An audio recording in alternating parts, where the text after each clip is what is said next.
What are some very creepy facts?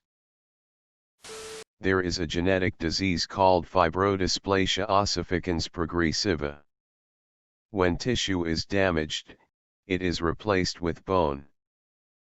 Growths form underneath their skin and their joints lock solid, so over time those affected slowly become encased in a prison of bone just beneath their own skin. They usually have to choose between sitting or standing up for the rest of their life. By the end of their life they have to drink every meal through a straw and can barely move. And removing the excess bone with surgery is no option either, because the injuries from the surgery will create even more bone. Your eyes have a separate immune system from the rest of your body. If they get damaged in such a way that it affects anything other than your eyes, your regular immune system can attack the damage and will not recognize them, meaning your own body can permanently blind you. What's worse, your body cannot tell the difference between either eye. If one of them gets infected or damaged, your immune system can attack your healthy eye and take away your sight entirely. Mom, come pick up, I'm scared. The men of the ship Essex, the true event that inspires the story Moby Dick, avoided islands after being shipwrecked for fear of cannibals.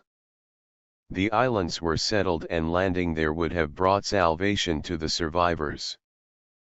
Ironically, because of this bypass, the men ran out of food and were forced to eat each other for survival.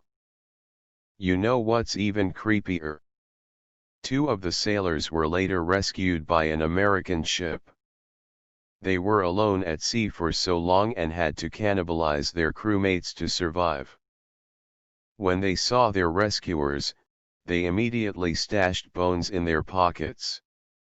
They didn't seem to care that they were rescued.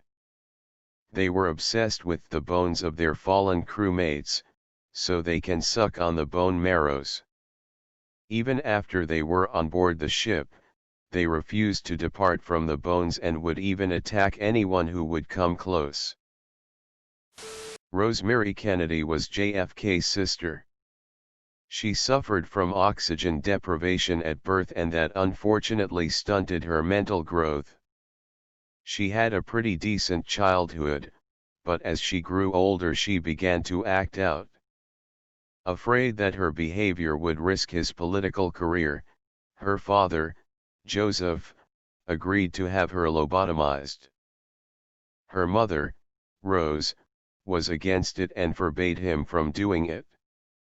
So he did it behind her back when she went on a trip. After the operation, Rosemary's already low IQ was lowered even further, to the point she could no longer walk or communicate. Her family had her locked up in an institution and basically disowned her.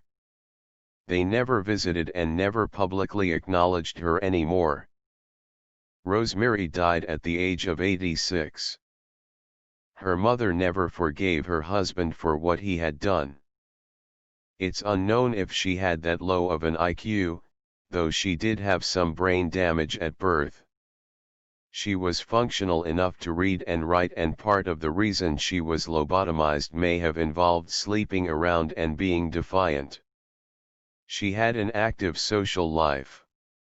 Imagine being lobotomized because the general standard of the family was people like JFK and RFK and you weren't living up to it. Imagine being totally aware of someone performing CPR but you physically can't move or respond. Well, that's what happens when you get bitten by a blue-ringed octopus. You have approximate 6 minutes between being bitten and someone starting CPR to keep your heart and lungs functioning to ensure you survive, all whilst being totally aware of what is happening to you. Neurotoxins are fun. The really creepy thing about this is one story of a guy who got stung, got CPR performed on him and survived. But went blind because he was lying on his back, eyes open, unable to blink because of the paralysis, staring into the sun. Imagine lying there, unable to move, unable to communicate, the sun slowly burning out your eyes and you can't shut them.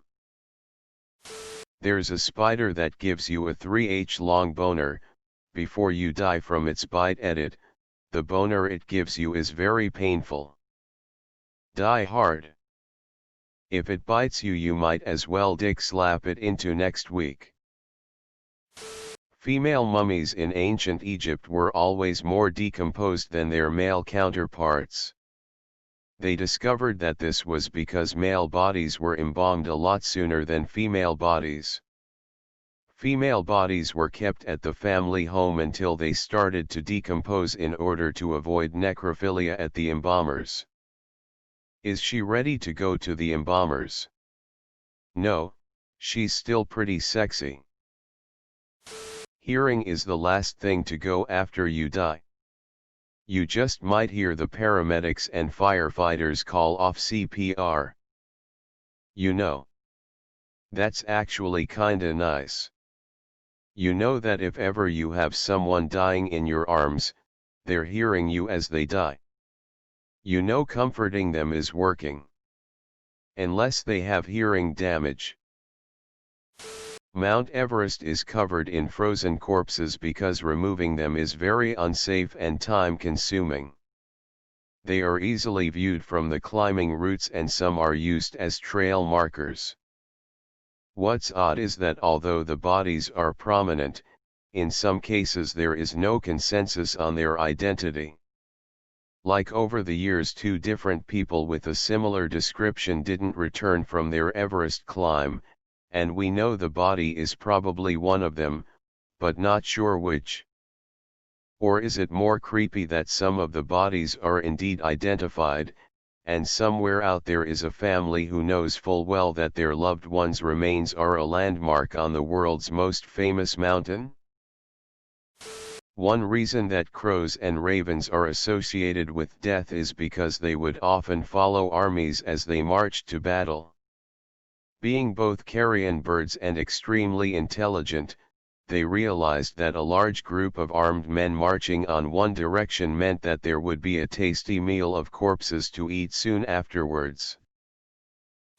It was once discovered that a fir tree was growing inside a human body. Artyom Sidorkin went to the doctors suspecting something wrong with his lungs. The doctors thought they were dealing with a tumor, but turns out he had inhaled a fir tree seed which had sprouted and had begun growing in his lungs. Edit, wow, so Grey's Anatomy is a popular show. I'm sure this was the inspiration for that episode. He also had a watermelon and a gum tree in there.